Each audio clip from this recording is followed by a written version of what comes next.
Hopeless. Sesaat Juna diam mendengar saran dari Riri, mencoba mencari keputusan yang tepat. Mengingat alat detektornya yang berbunyi semakin kencang dalam ruangan itu, dan semakin menghilang bila dibawa menjauh membuat Juna sedikit berspekulasi. Mungkin yang dikatakan Riri ada benarnya juga. Aku rasa, aku harus mencarinya di sana. Karena Nyonya Muda tentu saja bukanlah wanita bodoh. Bagaimanapun juga, dia kuliah di perguruan tinggi besar di England. Jadi aku rasa, dia mau menghindari mesin pelacak. Gumam Juna di dalam hatinya sambil kakinya melangkah menuju ke tong sampah, sesuai dengan yang dikatakan oleh Riri. Juna membongkar tong sampah, mengaduk-ngaduk di sana, dan benar benda pipi itu ada di antara tumpukan sampah. Klik. Juna mengambil foto dan mengirimkan kepada Rasha. Tuan Muda, alat pelacak sudah dibuang oleh Nyonya Muda ke dalam tong sampah, dan kami kehilangan jejaknya. Pesan yang dikirimkan oleh Juna dengan tangan yang bergetar, dan rasa khawatir teramat sangat. Tidak perlu menunggu lama setelah Juna mengirimkan pesan, Rasha langsung menghubunginya. Suaranya terdengar panik walaupun diusahakan olehnya untuk tidak merasakan panik. Rasha. Juna, apa yang kau katakan? Juna, mohon maaf Tuan Muda, kami mencari Nyonya Muda Luki berdasarkan telepon selulernya. Tapi ternyata, Nyonya Muda membuang telepon selulernya ke tong sampah rumah sakit.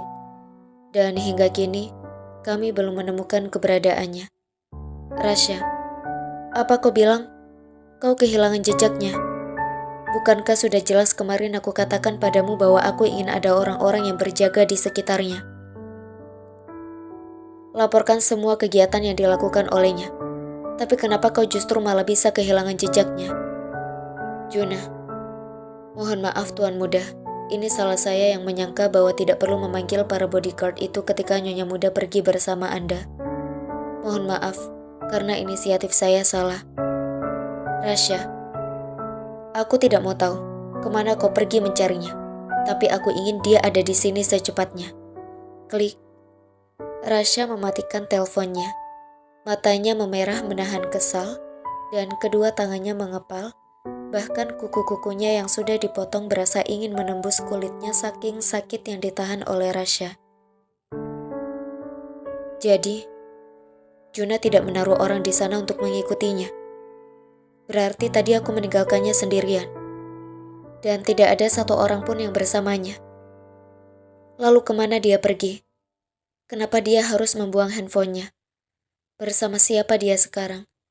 Dia tidak membawa apapun bersamanya. Bagaimana bila terjadi sesuatu padanya?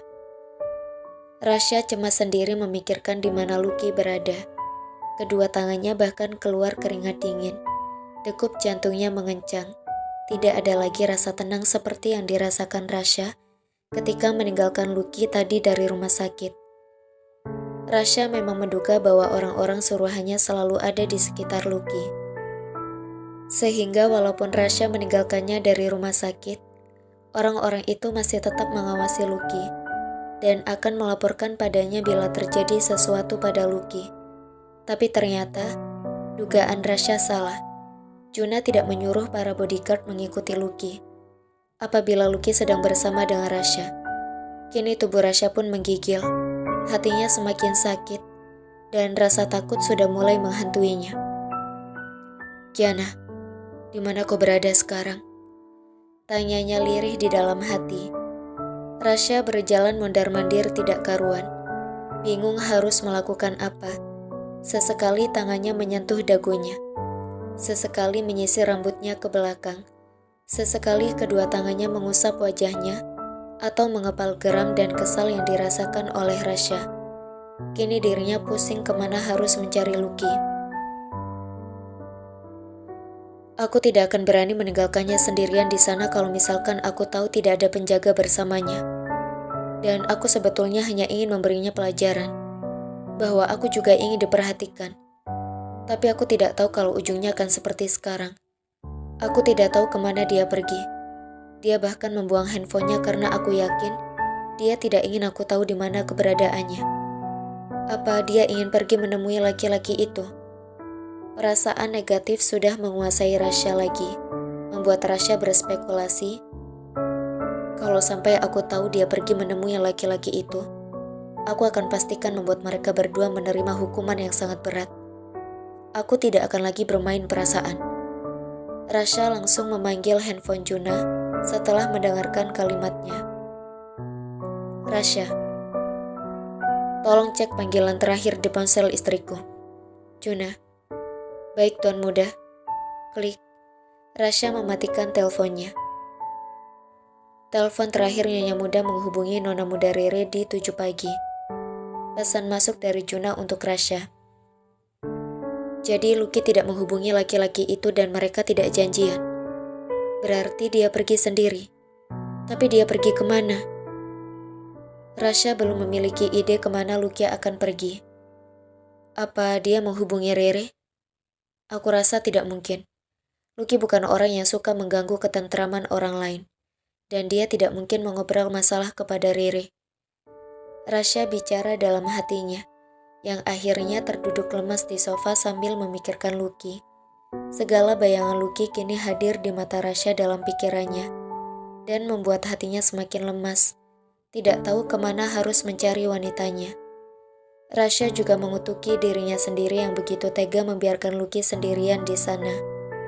Rasa penyesalan sudah datang, tapi itulah, penyesalan selalu datang terlambat. Rasya, apa kau sudah menemukannya, Juna? Juna, saya belum menemukannya, Tuan Muda. Saya sudah mencoba untuk mengecek CCTV sampai ke depan rumah sakit. Nyonya Muda berjalan kaki, jadi saya coba mencarinya. Tapi mungkin agak lama karena saya harus melihat CCTV dari beberapa toko. Persoalannya sekarang semakin sulit, karena tidak semua toko di pinggir jalan memiliki CCTV. Rasya, aku tidak mau tahu, Juna. Kau harus mencarinya sampai ketemu. Klik. Rasya sudah mematikan teleponnya lebih dulu, menyisakan Juna yang sudah pucat pasi kebingungan sendiri. Apa yang harus aku lakukan sekarang? Dari sore tadi, Tuan Raditya sudah meminta Riri untuk segera diantar ke rumah. Tapi karena perubahan kontrak dan ada sedikit perdebatan alot, aku harus bernegosiasi dengan mereka cukup lama, sehingga memakan waktu dan baru selesai ketika senja sudah lewat. Sekarang Tuan Raditya pasti sangat marah menunggu Riri. Tapi sekarang Nyonya Muda Lucky menghilang. Dan dari kepanikan Tuan Muda Rasya, aku yakin saat ini kondisi Nyonya Muda Lucky tidak terlalu bagus. Kemana aku harus mencarinya? Juna galau sendiri menentukan apa yang harus dilakukan.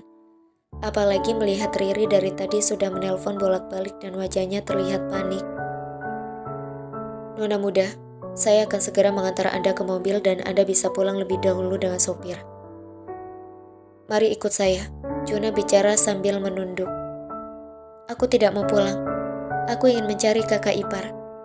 Memang ada masalah apa dengan Rasya sampai kakak ipar menghilang? Riri ingin tahu dan sangat khawatir dengan Lucky. Tetapi Anda harus pulang, Nona Muda, karena Tuan Raditya sudah meminta Anda untuk segera pulang. Untuk kasus Nyonya Muda, biar saya yang menanganinya. Anda tidak perlu khawatir. Juna memberikan senyum kepada Riri untuk membuatnya yakin. Apa kau yakin, Juna? Riri yang agak panik sudah menggigit bibir dalamnya. Tentu saja, Nyonya Muda. Saya yakin semuanya akan baik-baik saja. Juna memaksakan untuk tersenyum. Riri akhirnya mengangguk setelah melihat keyakinan Juna dan memastikan bahwa memang tidak ada apa-apa pada Lucky. Akhirnya, Juna mengantarnya sampai ke lobi rumah sakit, lalu membukakan pintu dan membiarkan Riri pergi dari rumah sakit. Riri menghela nafas dan menyandarkan kepalanya di sandaran kursi mobil, lalu mengeluarkan benda pipih dari kantongnya dan mendel nomor orang yang sudah akrab dengannya. Riri, ada apa menelponku? Suara Riri terdengar sangat ceria. Riri, kau tentunya sangat bahagia. Apa semuanya baik-baik saja di sana? Riri, tentu saja aku bahagia, karena sekarang aku sedang main dengan princess cantik bernama Angelisa. Riri, wah, sangat menyenangkan sekali hidupmu. Riri, apa yang sedang kau lakukan sekarang? Riri, aku baru pulang menandatangani kontrak kedua untuk komikku. Riri, hai, apa kau serius? Riri menunjukkan sangat antusias mendengar celetukan dari saudara kembarnya. Riri,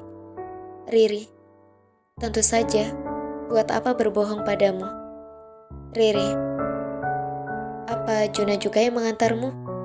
Riri, iya, Juna yang mengantarku. Riri, apa sekarang hubungan kalian semakin baik? Riri, masih sama saja.